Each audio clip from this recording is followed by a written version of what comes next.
Graça e paz, amada igreja. Bom dia. Para quem não...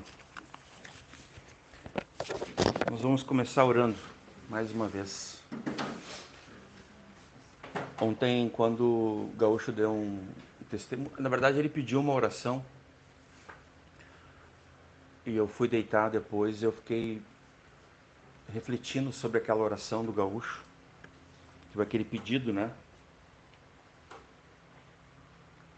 Não sei vocês, irmãos, mas eu preciso orar porque eu sou fraco. A única força que há em mim é o Senhor. E nós precisamos sempre reconhecer isso diante do Senhor, diante da sua palavra. Todos nós, aquilo que foi o pedido de um irmão, poderia ser tranquilamente o nosso pedido, é o meu pedido. Nós todos temos compromissos, temos uma vida, e nós escolhemos a melhor parte. Nós não cantamos hoje aqui um louvor que nós cantamos lá em Capão, que é bem bíblico, né? Nós escolhemos a melhor parte, por isso nós estamos aqui. Escolhemos em primeiro lugar ao Senhor, né? Então é nesse sentido que eu quero começar orando, reconhecendo a minha fraqueza, a minha incapacidade, né?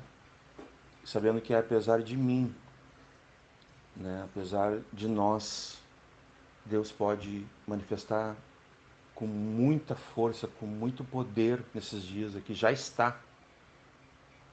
porque somente um Deus como o nosso pode nos quebrantar, nos fazer nos humilharmos, né, diante dele. Vamos orar.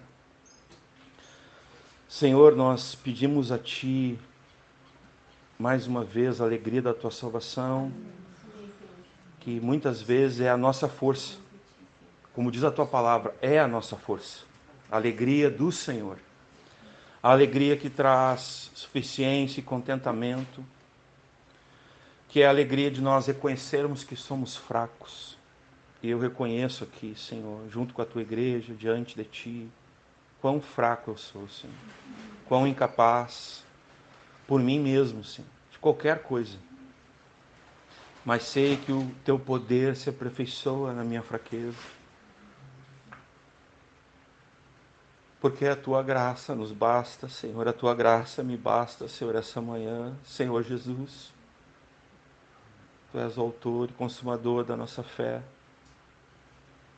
Tudo começa em Ti, tudo terminará em Ti, nessa vida aqui. A nossa esperança não está em Ti somente aqui. Nós dizemos para Ti essa manhã, volta, Senhor, vem, Senhor. Vem com o Teu reino já, mas vem com o Teu reino no porvir, Senhor, para nos levar contigo. Nós não pertencemos mais a nós mesmos, Senhor. Como diz a Tua palavra, se nós vivemos para o Senhor, viveremos. Se nós morrermos para o Senhor, morreremos. Porque vivendo, morrendo, nós pertencemos ao Senhor e nós entregamos nossas vidas a Ti, como que entregues para ser mortos diariamente, como ovelhas no meio dos lobos que Tu nos enviaste, mas também como aqueles que vão renunciar a tudo por amor de Ti e vão priorizar, buscando em primeiro lugar o Teu reino, Tua justiça. Senhor, Te queremos mais do que os dons. Queremos os dons, os ministérios. Tanto tempo, Senhor, eu Te busco, Tu sabes. Dons, ministérios, conhecimento. Mas eu quero a Ti mais do que tudo, Senhor.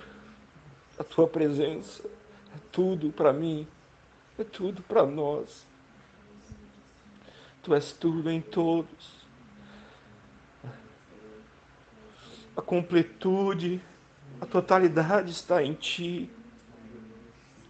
Tudo que o Pai tem para nós está em Ti. Nós não precisamos de nada mais, Senhor. Nós desejamos a Ti mais do que tudo, Senhor. Tua palavra, Senhor, venha nos ensinar essa manhã, venha nos corrigir nossas prioridades, nossos amores, e venha destruir no nosso coração todos os ídolos, tudo aquilo que é indevido nas nossas prioridades, caia por terra essa manhã.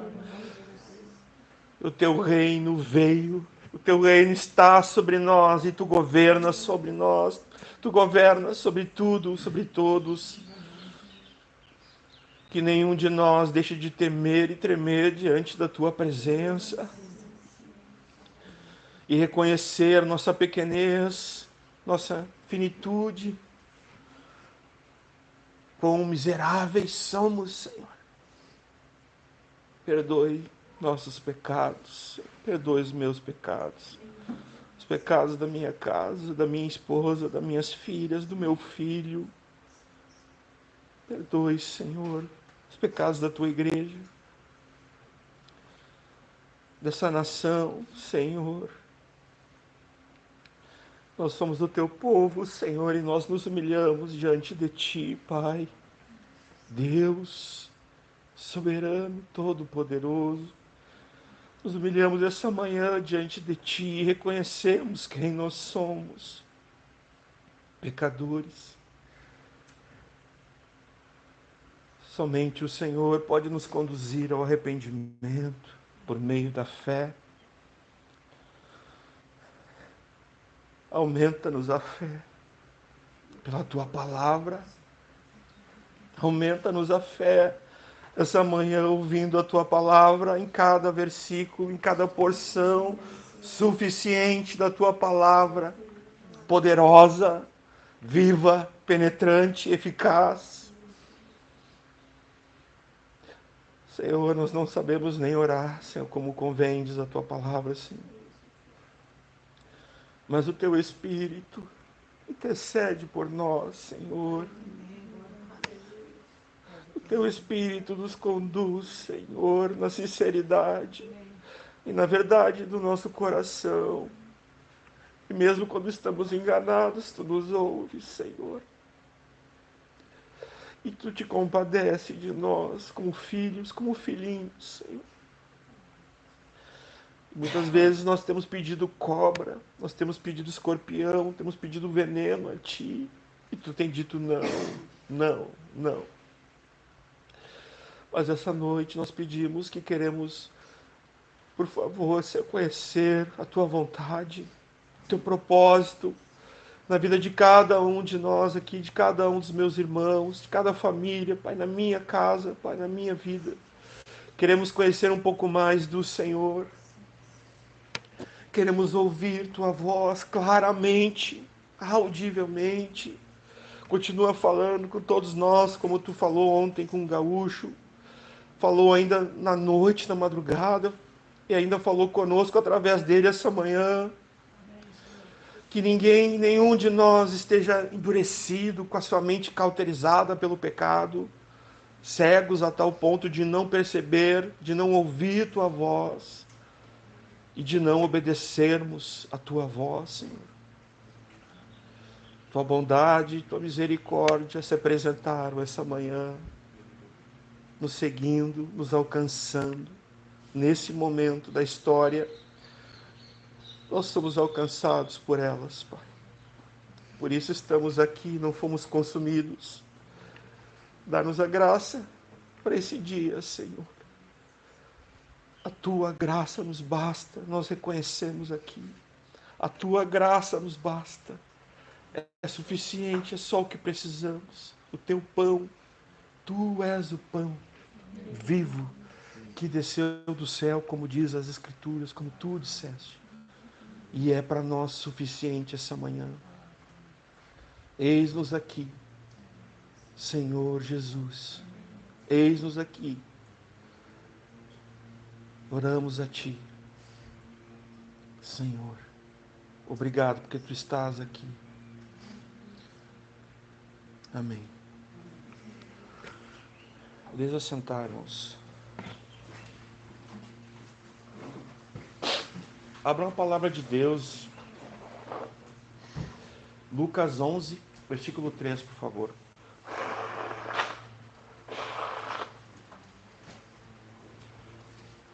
Perdão. Nós lemos ontem esse texto com o pastor Michael. Acho que o pastor Michael leu esse versículo, não lembro agora. Acho que sim.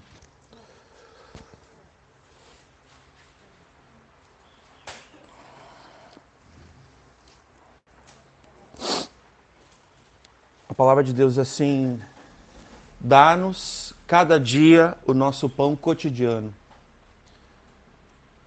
Né? Sabe, irmãos, é uma oração simples. Nós vamos procurar falar nesse tempo aqui, pastor Michael e eu e todos os irmãos, sobre a graça de Deus na oração, sobre essa doutrina, esse ensino nas Escrituras. E muitas vezes nós vamos ler a Escritura e a gente não vai entender, porque a gente está com a nossa mente tão ocupada, com tantas necessidades, com tantas preocupações, que parece que a gente não está entendendo o que de fato acontece quando nós lemos a Escritura. E a nossa primeira reação, irmãos, deveria ser a oração.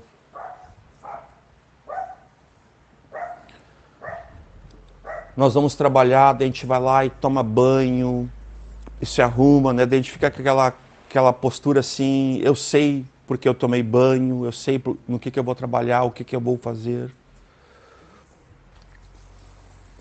Sendo que a primeira coisa que nós deveríamos fazer para glorificar a Deus éramos buscar dele o pão. Nos dois sentidos: buscar a dependência da provisão, ao invés de nos preocuparmos. Nós já entramos no ensino, irmãos. A oração é algo tão prático que a gente vai tentar trazer exatamente a maneira como a Escritura nos ensina a orar, mas também a prática disso vai estar meio misturado, assim, nas nossas falas, creio eu, pelo menos da minha parte, vai ser mais ou menos assim.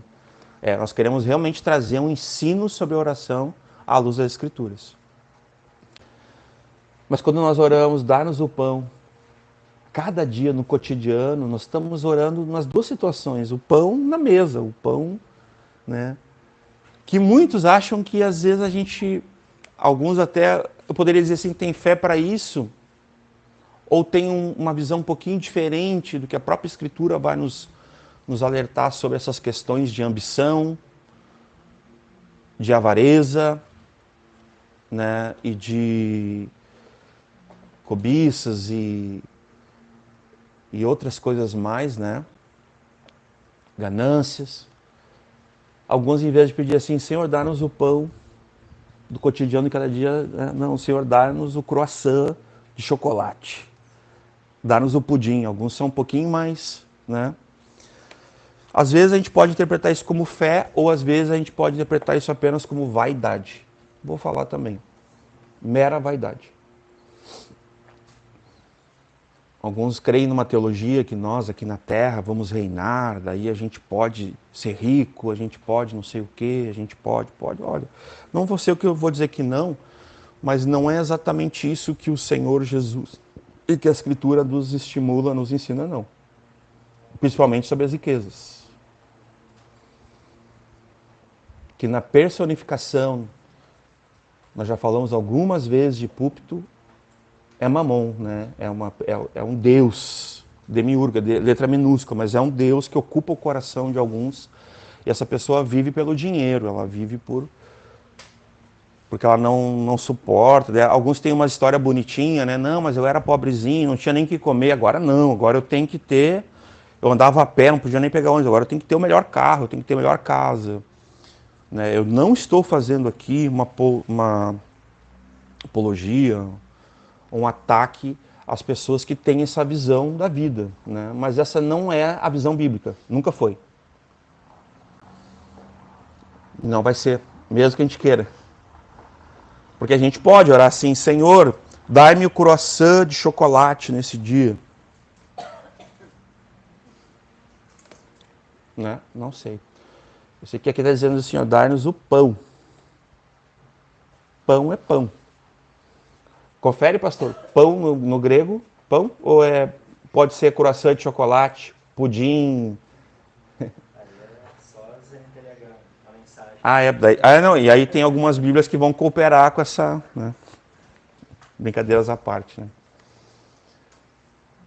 Mas eu queria começar dizendo, irmãos, que muitas pessoas nem creem no poder e na eficácia da oração.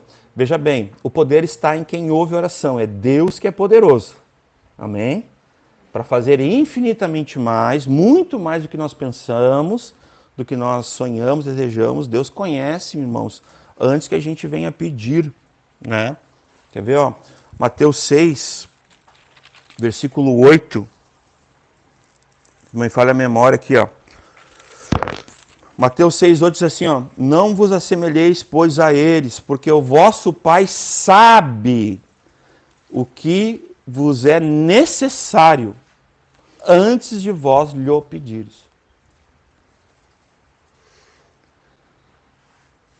Então essa oração simples, ela significa isso também, a questão do dia a dia, mas ela também significa aquilo que Jesus nos ensinou quando ele foi levado pelo Espírito Santo ao deserto e foi tentado por Satanás.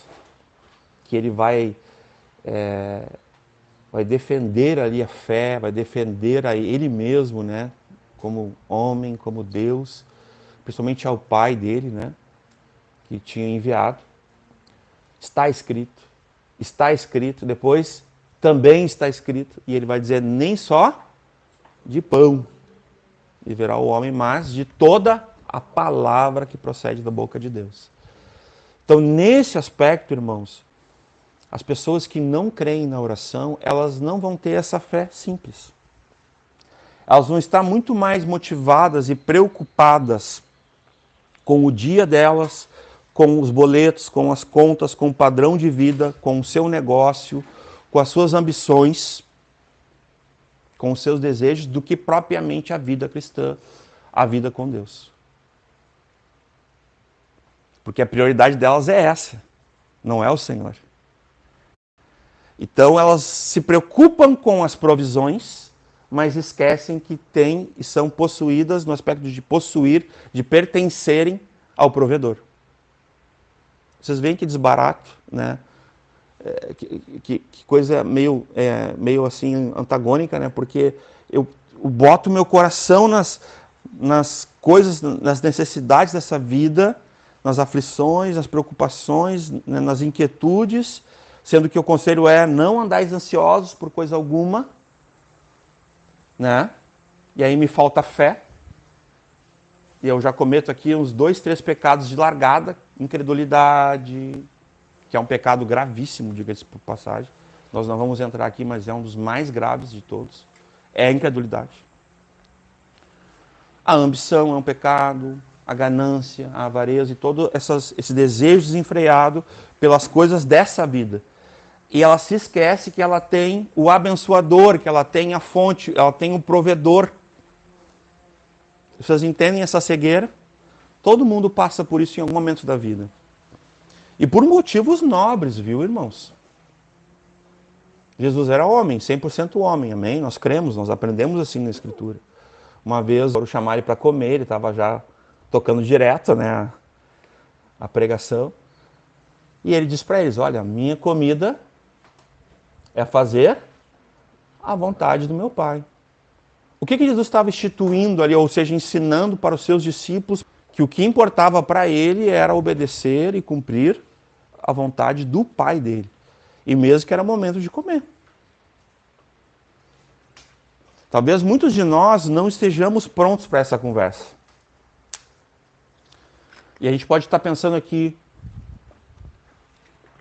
o que de fato tem a ver isso com oração?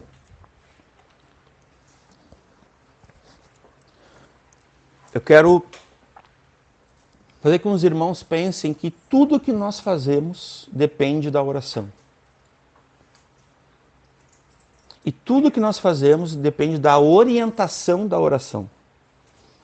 Sabe qual é a orientação da oração? As Escrituras. Uma vez perguntaram para um irmão do passado que nós gostamos muito, os irmãos já ouviram nós citando, eu, pastor Michael, outros irmãos, né? Charles Haddon Spurgeon. O que era mais importante? A oração ou a palavra? Aquela velha discussão, né? Aí ele perguntou, o que é mais importante, tua orelha direita ou tua orelha esquerda? Tua mão direita ou tua mão esquerda? Teu pé direito ou teu pé esquerdo? Teu olho direito ou teu olho esquerdo? O que é mais importante? Os dois são importantes. E não tem como tu orar se não for orientado pelas Escrituras, porque daí tu vai orar errado. E nós vamos ver várias orações, isso vai ficar com o pastor Michael, já vou antecipando aqui. O pastor Michael, em algum momento, nós conversamos, ele vai falar como não se deve orar, sobre essa oração, até essa oração que Deus não ouve, né, pastor? Essa oração, tem orações que Deus não ouve, irmãos. Que ele até interrompe em alguns casos, né, conforme o caráter de quem ora, né? Mas fato é, irmãos, que nós precisamos crer que a oração é o poder de Deus, é eficaz em Deus para movimentar, não é para mudar a Deus, mas para movimentar a sua misericórdia, a sua graça, a sua bondade. Isso mesmo. Deus muitas vezes, irmãos, ele vai, digamos assim, atender, porque ele mesmo diz, né?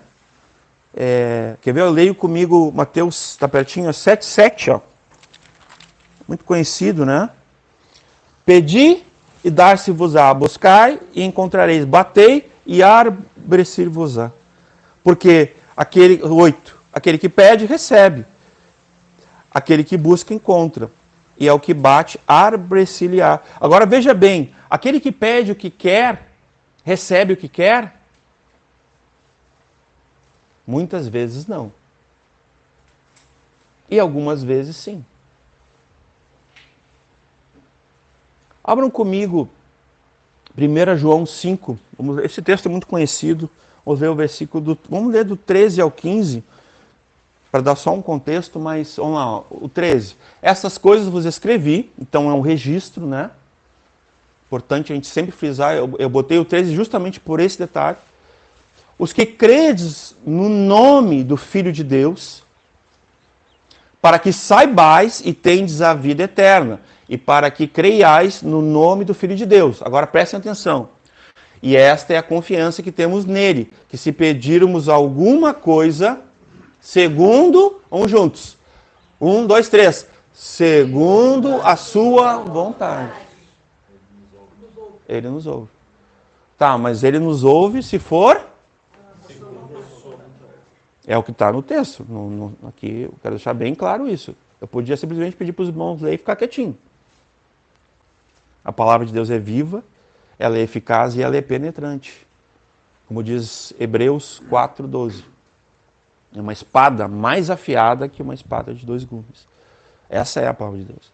Então ele diz que se pedirdes, segundo, se pedirmos, pode voltar, filha, por favor. Esta é a confiança que nós temos, é a fé, a confiança, a segurança que temos nele, que se pedirmos alguma coisa segundo a sua vontade, ele nos ouve. Então, nesse sentido aqui, vamos ler o 15, e sabemos que nos ouve em tudo o que pedimos, sabemos que alcançamos as petições que lhe fizemos.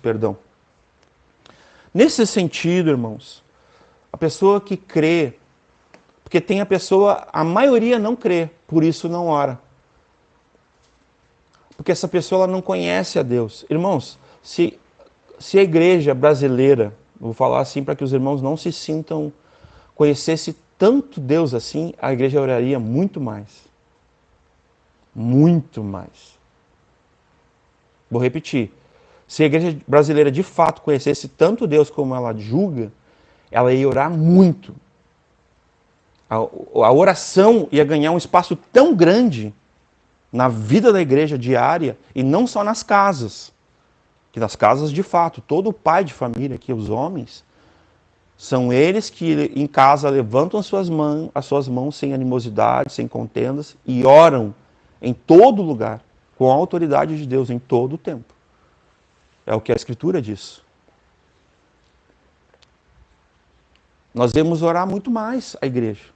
Se nós conhecesse tanto Deus assim como a gente julga que conhece. Nós ia orar muito mais que falar, que pregar, que... Muito mais, irmãos, muito mais. Uma distância grande aí de...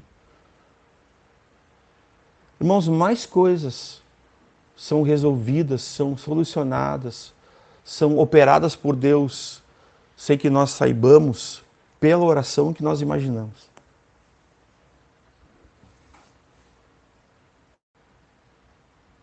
Muitas coisas que acontecem no mundo todo, irmãos, alguém orou. Muitas pessoas que a gente vê assim do nada, né? Do nada é... Não vou falar isso, mas tipo assim, a gente vê que daqui a pouco a pessoa converteu, conheceu o Senhor, alguém orou. De repente. Alguém orou, alguém pregou. De repente para nós, muito bom. Por quê? Porque nos falta essa fé aí. Às vezes não é nem o conhecimento. Quer ver uma coisa? Quantos de nós temos uma lista com todas as pessoas que nós queremos que de fato se convertam e a gente ora todos os dias? Não precisam responder para mim. Minha mãe. Ela não descansou até que toda a família se convertesse. Ela orou anos. Não é muito, irmãos. 28 anos é um tempo. É muito, é muito. Mas eu digo assim, ela orou bastante. E ainda tem gente se convertendo. A semente está ali, o evangelho. Porque a gente entende que por trás de uma conversão, de uma transformação, houve uma oração, uma pregação, um testemunho, um abraço, um acolhimento, né? Então nós temos que entender que o mundo é movimentado pelas orações. E quando nós olhamos para o mundo, e a gente pode olhar o mundo assim em todos os tempos, tudo, a gente pode dar um exemplo aqui pelas Escrituras. Eu anotei aqui, e nós não vamos entrar assim de fato, mas eu quero mostrar dentro de um princípio que o pastor Michael e eu já temos há 2 anos procurado trabalhar com os irmãos, que é o princípio de tudo que a gente quer conversar com os irmãos sobre ensino, a gente procura mostrar em toda a Escritura. Amém? Quantos lembram aqui? Que é o tota Escritura, ou seja, de Gênesis a Apocalipse. É uma coisa que a gente tem tentado, talvez a gente não... Eu até não sei se a gente tem conseguido, mas a gente tem tentado. É mostrar para os irmãos em toda a Escritura aquilo que a gente está falando. Uma determinada oportunidade, o pastor Michael nos ensinou sobre fé, de Gênesis, Apocalipse. Quem é que lembra aqui? Eu lembro. Né? Sobre graça, sobre o Evangelho, sobre a igreja. Ele até falou, um dia dá vontade de traduzir uma Bíblia e escrever a palavra igreja em todas as partes do hebraico e do grego que se refere à igreja, para que as pessoas tivessem um entendimento claro que a igreja não começou em Atos, no início de Atos. O que começou no início de Atos foi aquela organização, aquela maneira de se reunir, de se congregar, mas não a igreja. Como? Localmente, a igreja local. Então isso é entendimento, irmãos, que poucos têm. Vocês sabiam disso? A maioria vai dizer aquela praxe que todos falam, majoritariamente. A igreja primitiva, quando fala assim, a igreja primitiva, tu já sabe que o cara entende que a igreja começou ali em Atos. Sim ou não? Só que daí ele está fazendo o quê? Ele está desconsiderando a Assembleia dos Santos, a Congregação dos Santos, tudo que fala desde Gênesis. E às vezes é só por ignorância, não é intencional. Eu também não consigo ver que é uma intenção de, igreja. Não é. É falta de um conhecimento do movimento do povo de Deus em toda a história. Eu não consigo, irmãos, pegar a Bíblia e não ver, por exemplo, eu vou começar a citar aqui, ó. Abram comigo em Gênesis 4:26. É um texto que eu já usei algumas vezes com os irmãos, em assuntos diferentes, mas é um texto que eu gosto muito. Vamos lá, ó. Sete é filho de Adão e Eva, tá? Tipo assim, é o substituto de Abel. Só para que os irmãos lembrem aqui. Deus deu para Eva Sete, né? Olha que legal. E Sete também, né? Para ele, né? Para ele também nasceu um filho.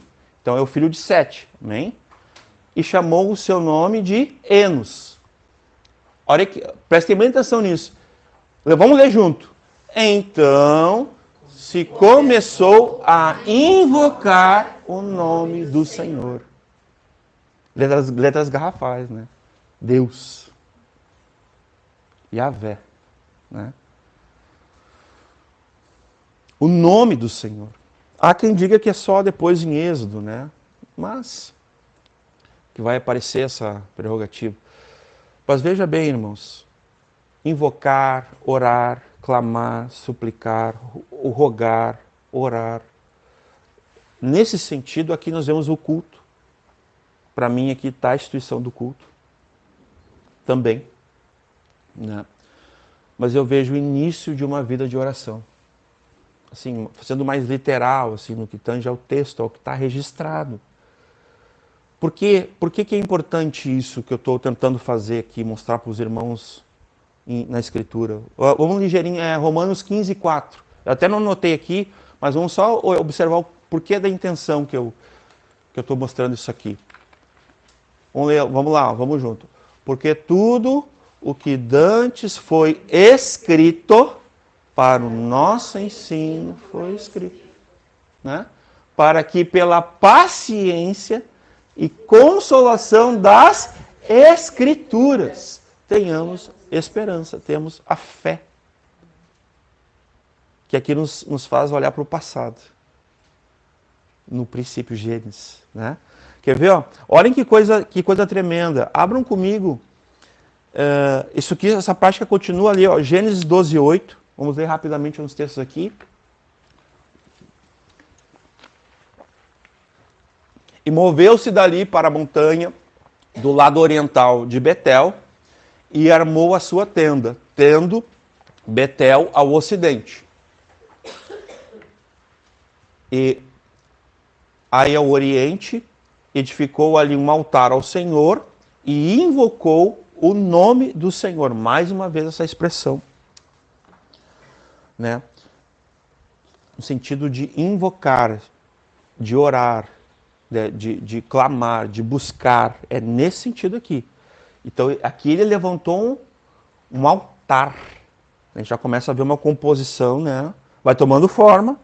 Aí depois a gente chega em Atos, daí a gente tem a igreja local, como muito bem o pastor Michael nos ensinou um tempo atrás, essa progressividade da igreja, até ela chegar como ela está hoje, né?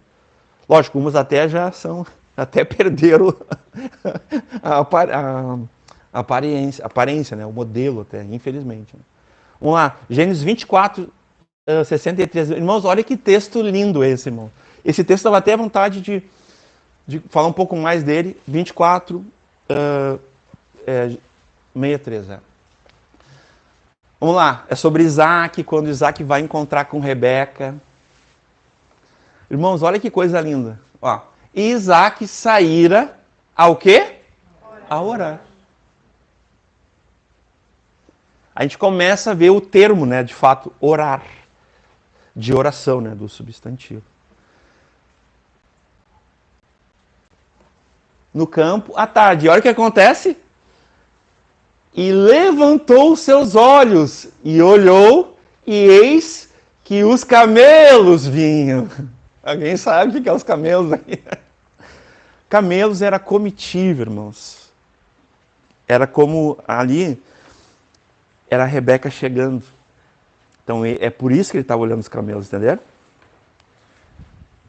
Era aquela que Deus estava trazendo para ele. E nessa oração de Isaac, irmãos, ele estava trabalhando. Eu disse que eu não ia entrar, né? Não vou entrar. Mas ele estava trabalhando, ele não estava desocupado. Ele estava trabalhando. Mas ele, naquele momento, ele estava fazendo o quê? Orando. Aqui ele estava trabalhando para quem? Para o Senhor. De novo, para quem? Para o Senhor. Então ele não estava trabalhando para ele mesmo. A gente vê que na oração do Pai Nosso, muito bem lembrado ontem pelo pastor Michael, E é interessante porque naquele texto que o pastor Michael leu, meditando conosco ontem, os discípulos eles pedem que Jesus ensine eles a orar como João o Batista ensinava os seus discípulos. Irmãos, a gente não vê na Bíblia João o Batista ensinando os seus discípulos. Vocês sabiam disso? Alguém já viu? Alguém consegue me mostrar aí? Não está na Bíblia, irmãos. Só está exatamente nesse versículo que João o Batista ensinava os seus discípulos. Lógico, a gente pensa que ele era um profeta, um dos últimos ali daquele colegiado, mas preparava o caminho do Senhor. Lógico que ele ensinou os seus discípulos a orarem, mas não está no texto. Mas está nesse versículo, em Lucas, que os discípulos pedem, Senhor, tu pode nos ensinar a orar? Eu fico imaginando Jesus olhando assim para eles, com carinho, né? Como o João o Batista ensinou os seus discípulos, pode também nos ensinar a orar? Ele pensou, que coisa mais amor, tipo assim, né? Que coisa... É legal isso, assim, porque Jesus se agrada em ensinar. E nós devemos querer, irmãos, porque se a gente lembrar, por exemplo, que está escrito lá em Romanos 8, 26, é sempre bom lembrar desse texto, é um texto muito antigo para mim. Tem textos que eles vão gravando, né? Eu digo que é decoração, né? Estava aqui, daí ele desceu, porque às vezes a distância de uma falta de entendimento, de uma ignorância, é 30 centímetros, que é o que tem da tua mente até o teu coração. Então eu brinco, é uma decoração. Decoração, entendeu? Não pegaram, né? Tudo bem. Não, tô brincando. E da mesma maneira também o Espírito ajuda as nossas fraquezas. Falamos sobre isso, né? Agora olha só o que diz. Porque não sabemos o que havemos de pedir como convém. Aqui é como orar. É isso que está dizendo aqui. Mas, vamos lá. Mas o mesmo Espírito intercede por nós com gemidos inexprimíveis. Irmãos, o Espírito Santo ora por nós. Aleluia! Vocês já pensaram, irmãos? Ele ora por nós. Tem a mãe, tem a esposa, tem os filhos, alguns, tem os pais, tem o marido. Muita gente ora por nós, graças a Deus, né? O Espírito Santo também ora por nós. No texto de Lucas, quer ver uma coisa, irmãos? Olha que tremendo na oração. O pastor Michael leu ontem, Lucas 11, né? Isso, né? Eu li aqui até um versículo hoje. Olha comigo o versículo 13. Quem é que pode ler para mim bem alto, assim, bem... Por favor. Pois se vós, sendo maus, sabeis dar boas dádivas aos vossos filhos, quanto mais dará o Pai Celestial o Espírito Santo àqueles que lhe pedirem? Irmãos, nós podemos pedir, nós devemos pedir o pão, as nossas necessidades, Deus sabe, mas nós, mesmo assim a gente precisa orar. É um ensino bíblico, é uma ordenança, nós precisamos orar, suplicar, rogar, interceder, clamar a plenos pulmões, a gente tem que ir.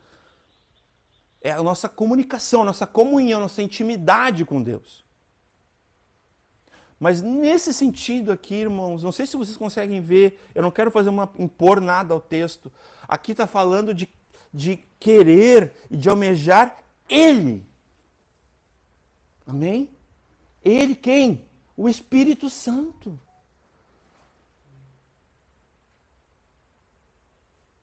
A eficácia de uma vida de oração depende do Espírito Santo, assim como depende das Escrituras. Porque quando falardes, fale segundo a palavra. Lembra? Aí a gente leu 1 João, que a gente tem que pedir segundo a vontade de Deus. E realmente, no livro de Tiago, eu acho que o pastor Michael vai passar bastante por ali. Eu sei que ele já expôs esse texto, esse livro, né? Por isso que vai ter muitos ensinamentos preciosos, as mutualidades, orar uns pelos outros, confissão de pecados, porque afinal de contas, irmãos, oração, ela está atrelada a ações de graça, confissão de pecados, exaltação. A oração do Pai Nosso, irmãos. Pai Nosso. Ali não é para órfãos, não é para filho único, né? Porque tem gente que às vezes ora assim, ó, Pai Nosso, e vive como um filho único. Sim ou não? Quem já nunca, né, viveu assim, não tem comunhão com os irmãos? Tem muita gente assim, irmãos.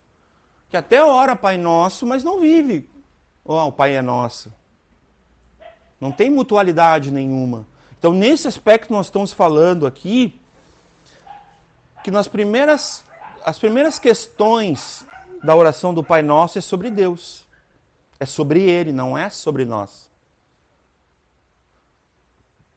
E depois sim vai vir as questões sobre nós, que eu chamo de os 3 P's. Aí é mais antigo, acho que nem o pastor Michael, de repente, não sei, vai lembrar disso. Antigamente tinha um ensino que era pão, perdão e proteção. É os famosos 3 P's da oração do Pai Nosso. Só que nós sabemos que que no livro de Mateus nós temos uma 4ª situação, que é a exaltação, é a glorificação, é no final né? Mas teu é o reino, o poder e a honra para sempre. Amém. Então temos uma 4ª questão aqui, né? Então nós vamos orar no final da oração, porque a oração do Pai Nosso, bem ou mal, irmãos, tem gente que acha religiosinho, né? Tornando pejorativo uma palavra que não é. Irmãos, veja bem, não está errado nós sermos religiosos. Isso aí é um ensino errado. Não é bíblico esse ensino. Porque nós temos sim uma religião bíblica, pura e imaculada, tudo certinho. Então, a igreja brasileira tem alguns costumes, e um dos costumes da igreja brasileira é tornar pejorativo, tornar negativo certas expressões que ela mesma não observa, que ela não examina, e depois acaba queima uma palavra que nem a palavra religião e religiosidade sadia, e aí depois está todo mundo lá assim, não. A questão é que agora é um religiosinho, né? Ainda fala dessa forma. Até nós falamos às vezes, até eu falo às vezes assim, de forma porque a gente aprendeu assim. Mas não está errado nós sermos um religioso bíblico.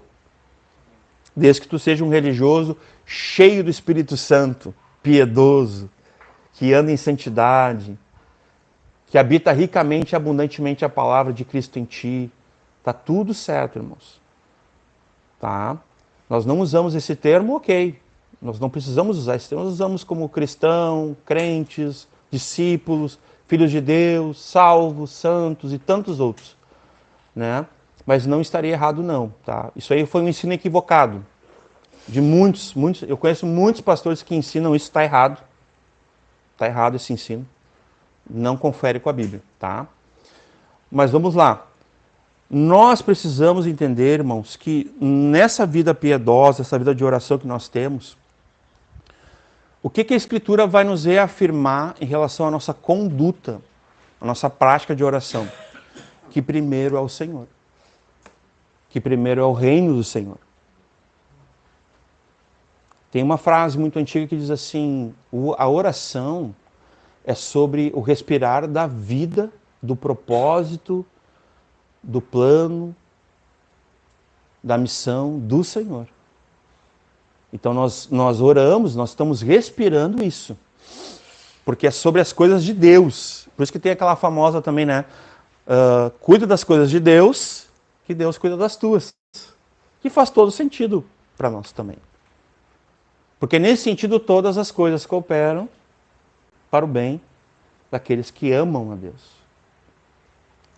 Então, que foram chamados, que foram capacitados, que foram, né, e vão ser glorificados por Ele. Então, nesse aspecto, a vida de oração precisa ser entendida como um compromisso, assim como respirar.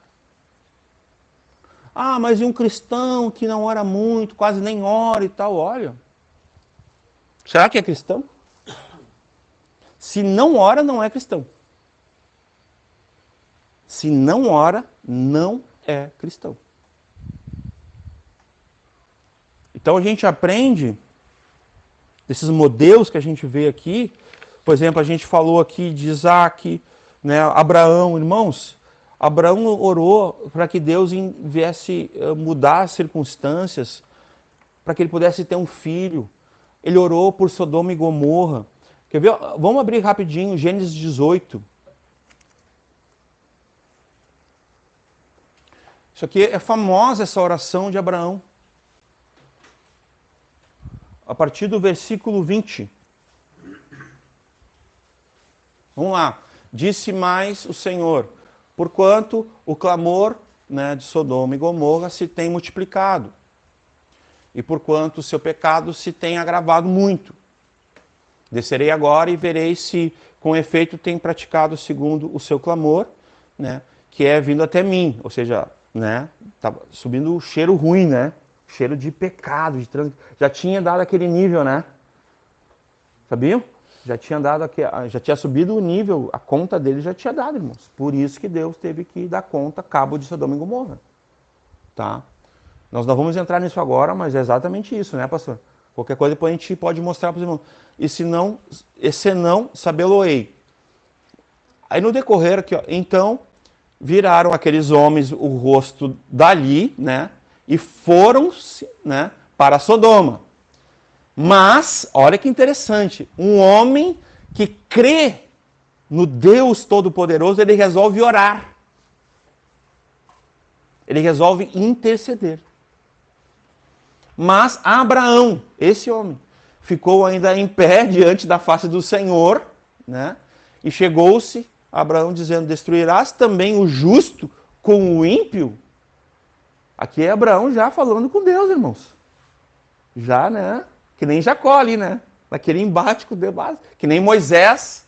Outras vezes a gente pode ver isso em homens como Jacó, como Moisés, né? Pode continuar. Se porventura houver 50 justos na cidade, destruirás também? E não pouparás o lugar por causa dos 50 justos que estão dentro dela? Longe de ti que façais tal coisa, que mates o justo com o ímpio. E aí ele vai seguir, eu não vou ler, irmãos, porque eu quero dar continuidade aqui, mas até o versículo 32, e depois vocês vão observar no 19 também, Deus, porque ele intercede pelo um familiar, ele intercede pelo seu sobrinho, por Ló também. E Deus salva a família de Ló. E Ló era para ter morrido, irmãos, pela justiça, pela ira de Deus, junto com toda a Sodoma e Gomorra. Né? A gente pode ver, ele orou por filho, orou por Sodoma, por Gomorra, orou por Ló, né? Ali em Gênesis 19, no 29, eu anotei, mas a gente não vai precisar ler agora. Depois a gente vê que, né, Isaac, a gente já mostrou, Isaac orando. Eu quero falar agora de Jacó rapidinho, né? Jacó lá em lágrimas, talvez, às vezes, totalmente, né? Penso eu, né? Não está escrito assim em lágrimas, tá? Mas eu fico imaginando Jacó, irmãos, no Val de Jaboque, à noite. Toda a noite, lutando, orando, falando com Deus. E, meus irmãos, ali ele foi liberto, ele foi salvo, ele foi batizado ali, uma linguagem mais, como se fosse batizado em Cristo de fato. Ali muita coisa se deu na vida de Jacó. Naquela noite ali. De busca, de oração, de clamor, porque ele creu em Deus. Por isso ele orou. Por isso ele lutou, né? E se nós lermos ali, Gênesis 32, 24. Gênesis 32, 24, por favor. Obrigado. Jacó, porém, ficou só. E lutou com ele um homem, até a alva subiu, né? Então, isso que eu quis mostrar. Ou seja, ele orou o quê? Toda noite, porque no início do texto diz que era noite. Ele pegou a mulher, os filhos ali e foi para esse local. Porque ele queria falar com Deus. E ele lutou, ele orou, no caso, a noite toda. Então, quando a gente abre a Bíblia, a gente começa a ver essas questões. A gente vê Moisés, ele ora lá em Cades Barneia, porque Deus queria destruir o povo. E ele vai orar lá, isso está em em Êxodo 32, do 30 ao 35, a gente não vai ler, tá?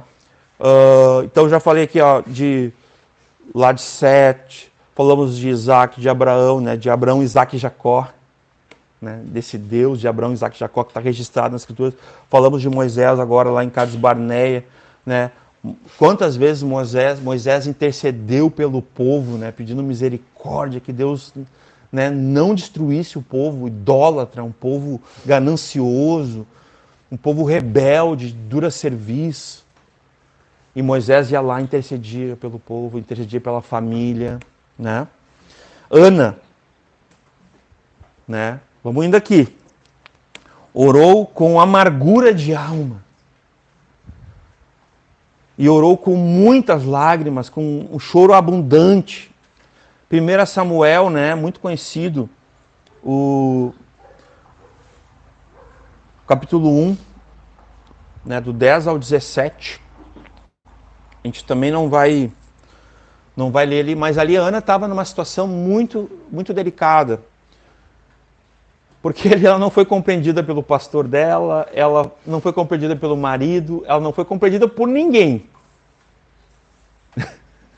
Ela era uma mulher estéril, mas se cumpriu aquilo que a Bíblia diz: Deus faz da mãe estéril mãe feliz de filhos.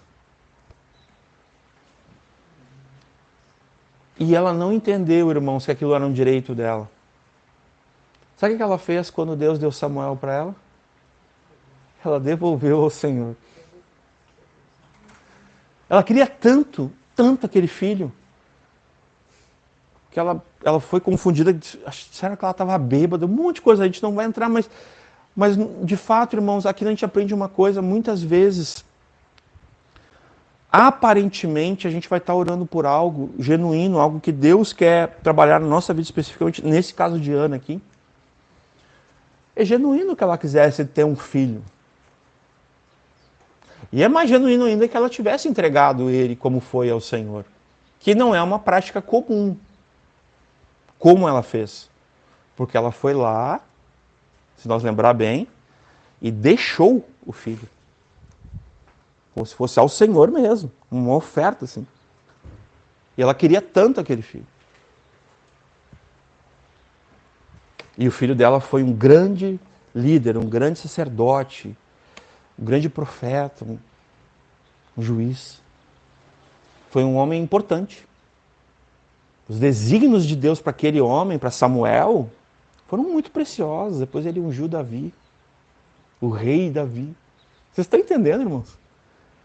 Como as coisas estão tudo interligadas.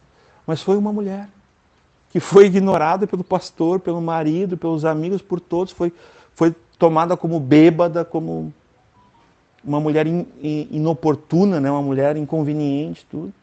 Imagina o drama dessa mulher. Ninguém, tipo assim, levava ela a sério. Mas ela sabia quem ela orava. E Deus atendeu a oração dela. E transformou o pranto dela em alegria.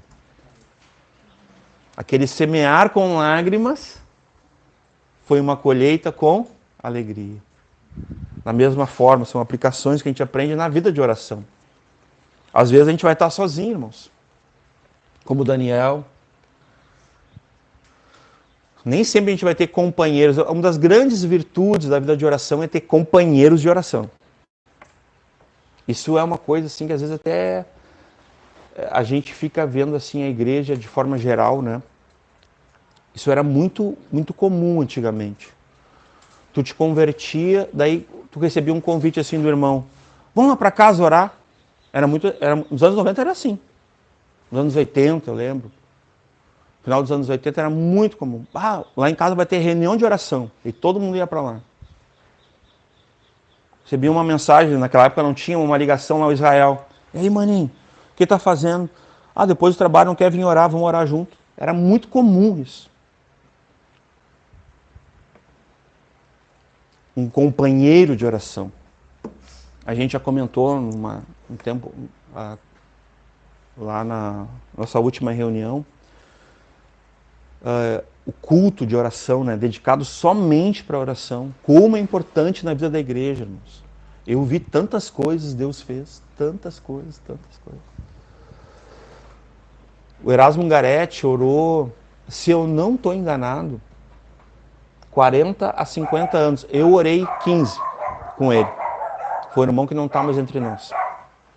Toda terça-feira, das 6 da manhã até as 7. Nós ia lá e orava toda semana. Toda semana não, toda terça, das 6 até as 7, nós ia lá e orava com o Erasmo Garetti, lá na Monteiro Lobato. 15 anos da minha vida eu fiz isso. E depois, quando eu estava na BZN, eu fiz durante 6 anos. Foi um pouquinho mais de 5, né? 6 anos com outro homem que eu conheci, que foi o pastor Eloy. Também saudoso pastor Eloy. 6 anos orando com ele. Também a mesma coisa, era num dia da semana, se não me engano era terça também, das 6 às 7, a mesma coisa. E ele não conhecia o Erasmo. Eles nunca tinham... O Erasmo já partiu, já está com o senhor? Sim. E esse hábito continua na congregação, todas as quintas, 6 da manhã, com todos os presbíteros para lá. E mantém a tradição, né? Uma tradição abençoada. Né? Sou testemunha disso. Quantas coisas eu vi Deus fazer. Hein? Cura, sinais, prodígios, maravilhas. Vi casamentos, famílias inteiras sendo assim, restauradas. E vi também famílias sendo geradas ali, naquele local de joelhos. Irmãos que decididos a obedecer todo o padrão de Deus santo para poder se casar. E o Erasmo, né, tinha ali uma autoridade, uma graça para ensinar aquilo. Era tão importante aquilo. E isso é uma coisa que a igreja precisa retomar de forma geral.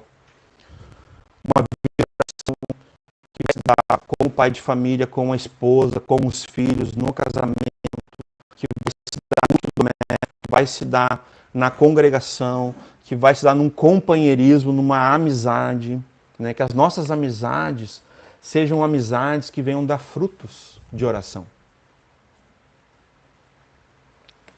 Teve um homem, se eu não me falha a memória, eu acho que foi o Hudson Taylor, ou foi aquele que era do orfanato lá, George Miller, perdão, foi George Miller. Ele tinha um caderno de oração, eu tenho um, tá, irmãos? Não é, no meu caderno não é igual dele, tá? Mas eu tenho lá o nome de todo mundo que eu oro. E eu, né, enfim. O George Miller tinha um caderno que tinha 50 mil orações respondidas. Tem no livro Heróis da Fé, mas tem também obras dele. Heróis da Fé eu recomendo, do Orlando Boyer, um brasileiro, um livro muito interessante, biografias de homens de oração. Esses homens tinham uma coisa em comum, eles eram pregadores, evangelistas, pastores, mas também eram homens de oração. A única coisa em comum de todo o livro é a pregação e a oração deles. Isso tu vai ver em todos os personagens, todos. E todos eles existiram em épocas diferentes, né? Enfim. Então, né? Então a gente falou que Abraão, né? Jacó, Moisés, Ana, acabamos de falar de Ana. Uma coisa muito interessante sobre Ana, irmãos, que ela entendia o princípio que muitos pais e mães precisam aprender com o Senhor, com a Escritura. Tudo que Deus nos dá precisa voltar para Ele. Não tem nada que Deus te dê de Deus falar assim, não, isso aí é teu, fica. Não, não quero, não. Tudo, irmãos. Sabia que o nosso louvor vem de Deus? A gente não produz louvor, irmãos. Na verdade, a gente não produz nada, né? A única coisa boa que é em nós é o Espírito Santo, a palavra de Deus. Esse é o conteúdo que importa em nós. Lógico, nós não somos robôs, né, assim, inanimados, né, que não interagimos. Não estou falando isso, tá, irmãos? Não me entendam mal, tá? Nós lemos aqui, né, alguém me ajudou ali, né? Vós que sois maus. É isso que nós somos. A todos se fizeram inúteis. Não há um justo sequer, ninguém que busque a Deus, ninguém que faça o bem, ninguém que conheça a Deus, ninguém. Então, nesse sentido, a gente precisa sempre lembrar, né? Mas somos pecadores arrependidos que carecem da graça, da misericórdia, da bondade de Deus. E hoje somos filhos. Filhos de Deus. Por isso, Pai nosso. Pai nosso. Olha quanta graça. Né? Quanto tempo eu tenho ainda? Aqui, mais 20, tá. Aqui nós temos ainda Samuel, que eu falei, né? Que era filho de Ana. Que a gente consegue ver, né? Porque ela queria tanto um filho, daí quando ela recebe, ela entrega ao Senhor e ele vai lá e se torna um profeta, um juiz, um sacerdote. E Deus usa ele na vida de Davi, Samuel, né? Tanta coisa Deus fez através de Samuel, um filho de uma mãe estéril. De uma mulher estéril, perdão. Uma mulher estéril. Que Deus a fez uma mulher feliz, mãe de filhos. Né? E nesse ponto aqui com Ana, irmãos, a gente vê o fruto da oração em Samuel. Eu faço uma pergunta para nós. Nós conseguimos ou não, irmãos, a atenção de Deus, as respostas de Deus, mesmo para o mundo? Irmãos, o irmão Rubens estava me mostrando um pastor que foi sequestrado da igreja perseguida, né, na Nigéria. Nós temos no Brasil um pastor chamado Ronaldo Lidório. Recomendo. Permissão que recomendo. Ronaldo Lidório, um homem de Deus. E ele é conhecido como um pastor missional, um pastor missionário. Ele plantou muitas igrejas no meio assim, onde as pessoas nem sabiam como chegar. Lugares onde, em tribos que nunca viram um homem branco. Que é assim que eles falam, né? Nunca viram um homem urbano da cidade, nesse sentido, tá? E esse pastor, Ronaldo Lidório, em missão, se não me falha a memória, foi em Cuba. Não, foi na Colômbia, que tem lá aquelas milícias, né? Foi na Colômbia. Ele estava pregando, daqui a pouco parou um carro assim, derrapando, veio e sequestrou ele. Ele e um companheiro. Botou um capuz e levou ele, em pleno culto, assim. E ninguém podia fazer nada. Os caras tudo com metralhador, e levaram ele. E ele já estava num paredão, que era o paredão de fuzilamento dessa milícia, que matava todo mundo, todos os crentes lá. E no Brasil, a mãe dele tinha recebido a ligação do pastor local, dizendo que... Não, perdão. Ela não recebeu ligação de ninguém. Porque aqui no Brasil era outro horário. Ela estava dormindo. E Deus acordou aquela mulher. Aquela mulher se colocou em oração pelo filho, porque ela estava pesada, ela estava sentindo que tinha alguma coisa errada acontecendo com o Ronaldo. Ela tinha mais filhos. Essa história está registrada em uns 3, 4 livros, irmãos. E eles oraram. Ela orou com o marido, com os outros filhos. Uma mulher piedosa de oração. E o filho dela estava para ser fuzilado com o companheiro dele de missão. Ele conta que ele estava no paredão já, vendado, e ele viu eles posicionando eles, e ele ouvia o barulho das... E nisso, Deus mandou resgate. Não era o momento dele. Ele até diz, numa obra que ele respondeu, num documento, ele diz que ele estava, tipo assim, esperando para ver o Senhor. Foi a expressão que ele usou. Assim, eu estava louco para ver o Senhor, né? Mas a minha mãe, mulher de oração, fazer o quê, né? Deus ouviu a oração de mamãe. Deus é real. Ele é poderoso. Da mesma forma, nós temos um outro pregador, Martin Lloyd Jones, que estava no leito já para partir e não partia. Sabe por quê? Porque a sua igreja orava por ele. Sabe o que ele fez? Pediu para a igreja parar de orar. Você sabia? Avisou a esposa e disse assim, eu peço que os irmãos parem de orar por mim, porque eu preciso partir.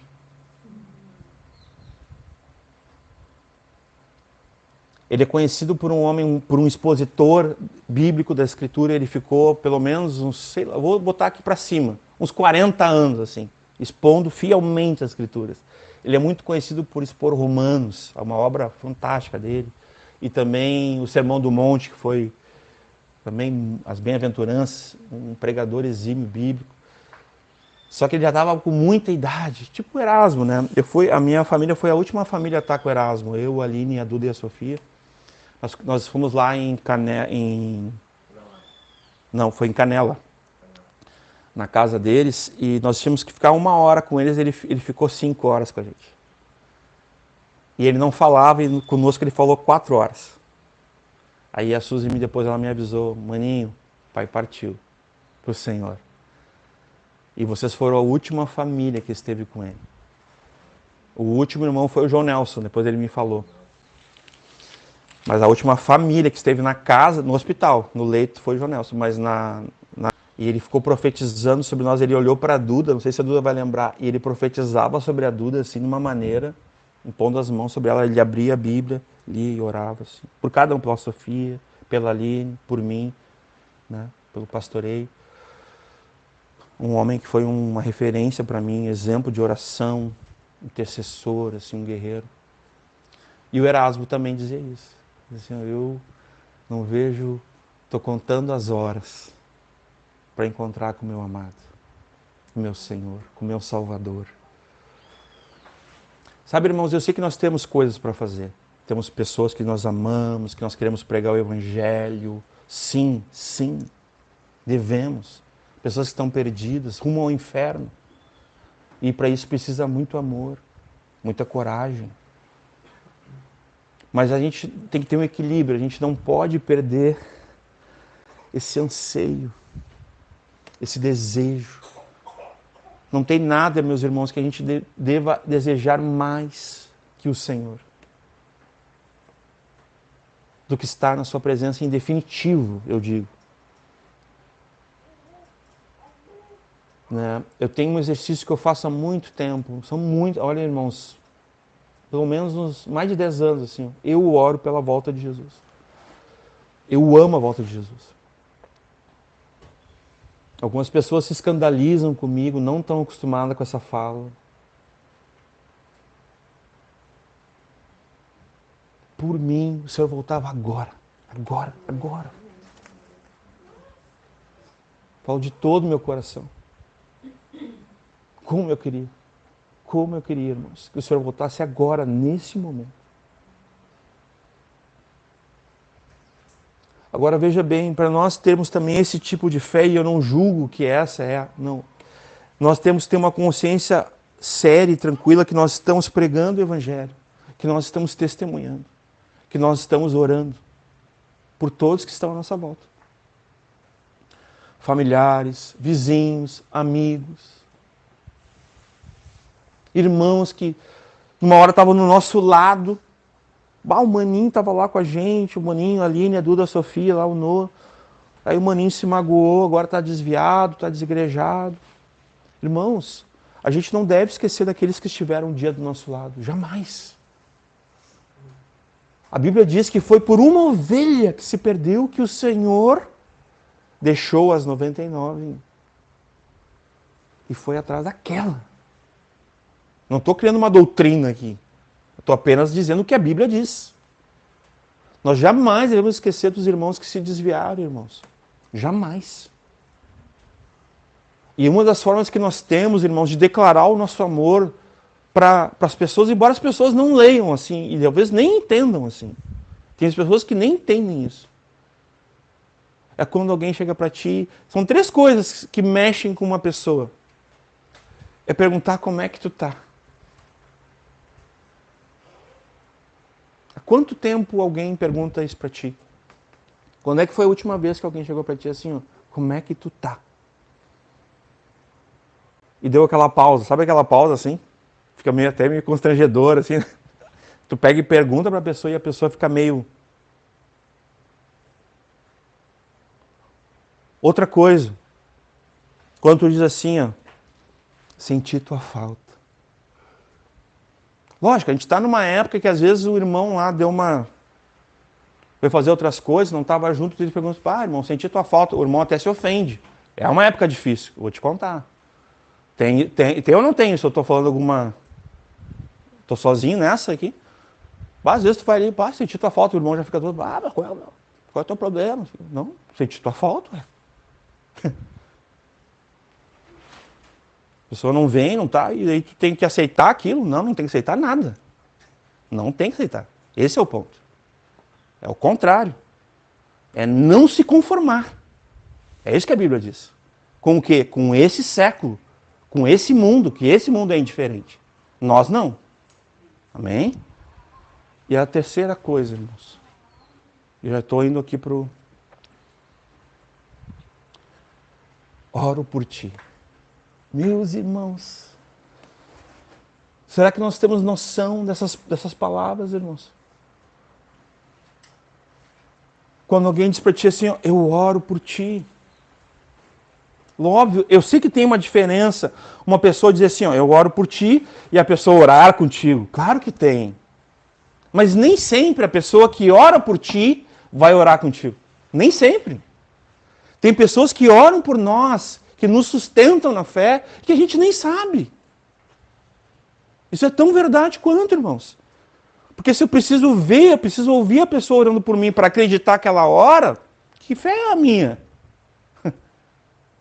Que fé é essa, irmãos? Mas, de fato, nós não podemos mentir. Vai dizer que só por dizer, está mentindo, é isso aí, é um pecado, gravíssimo, né? O pastor Michael lembrou numa oportunidade, expondo o Apocalipse, se eu não me engano, que o pecado assim, mais salientado no fim, lá do fim, é a mentira. Imagina, irmãos. E a mentira, filho do diabo, que é o pai da mentira, então, entendeu? Lá em João 8 fica claríssimo essa conversa, onde Jesus explica lá para os fariseus ali, né?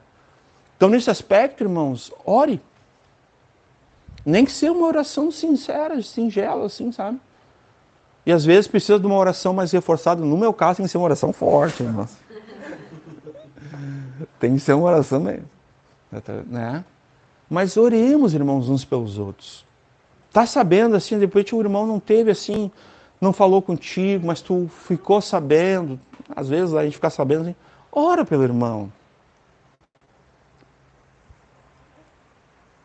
Ora pelo irmão, sabe? E ora amando o irmão.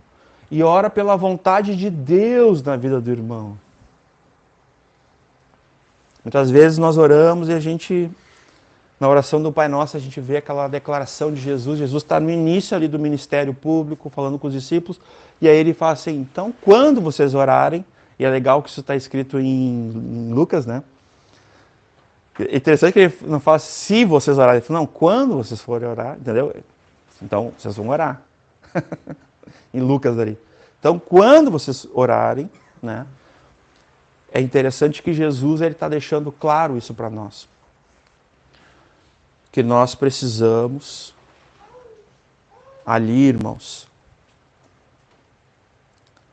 ele fez isso no final da vida dele. As últimas palavras de Jesus foram tipo assim, como está escrito.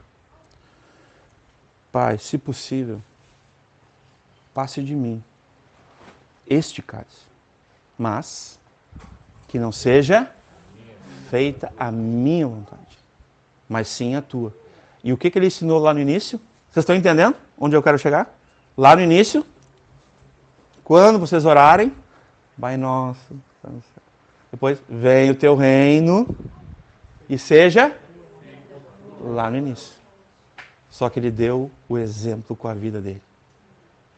Ele demonstrou com a vida dele, no momento mais, assim, aterrorizante, mais angustiante. Quando ele pensou, um tempo antes, ele suou gotas de sangue, irmãos. O corpo dele se estremeceu. Tem até médicos tentando explicar o que realmente aconteceu com ele. Nós não somos adeptos disso. Eu também não desconsidero a opinião de um médico. Também não acho que é tanto assim. Mas no ponto da Escritura, sim, só tem que cuidar porque aonde a Escritura não tem orientação em voz, não tenhamos nós ouvido. Isso é um princípio básico. Por isso é só a Escritura. Mas nesse sentido, irmãos, Jesus deu para nós o exemplo, orando, no final. E aquilo que ele ensinou lá no início, porque daí foi que o pastor Michael leu ontem, que eu já li hoje, né? Senhor, ensina-nos a orar, como João o Batista ensina os seus discípulos. Aí, então tá, quando vocês orarem, daí ele ensina. Ele vai dizer, ainda não usem de vãs repetições, não orem de em pé nos lugares para serem vistos pelos homens. Fala, os fariseus, né? Eu estava dizendo ali no devocional para minhas filhas, daí a Sofia falou uma coisa interessante, mas dizendo assim, ó, Deus não está falando que não é para orar em público. Não é isso que ele está dizendo. Ele está dizendo orando com esse coração aqui. Com essa intenção aqui. É isso que ele está dizendo.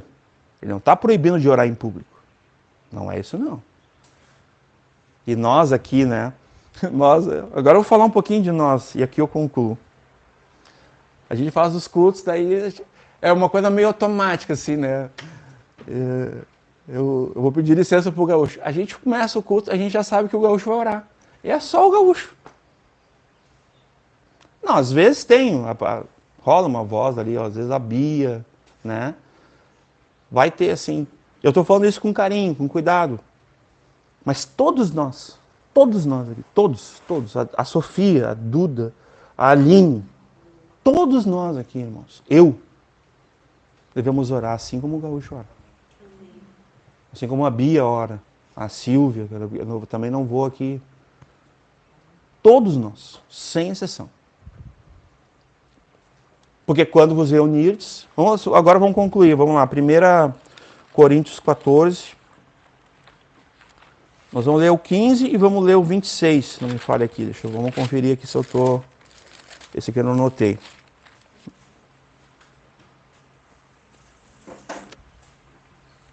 (14). 1 Coríntios 14, versículo 15 e 26. Pode ler para nós, gaúcho? Pode, se quiser ficar em pé, ou a gente já vamos... Por favor. Farei, pois, orarei com o Espírito, mas também orarei com o entendimento. Cantarei com o Espírito, mas também cantarei com o entendimento. Né? Então nós não oramos assim, em consciência, no meio neopentecostal, que nós temos falado, né? Assim, com todo carinho, mas às vezes a impressão que dá é que o Espírito Santo vem, daí ele rouba a consciência da pessoa, e começa a girar e começa uma gritaria. Depois tu vai ver no próprio texto de Coríntios, longe de vós, o quê? A gritaria. Né? Porque tem que ter ordem e decência na casa de Deus, no culto. Né? Então o versículo 26, aqui vem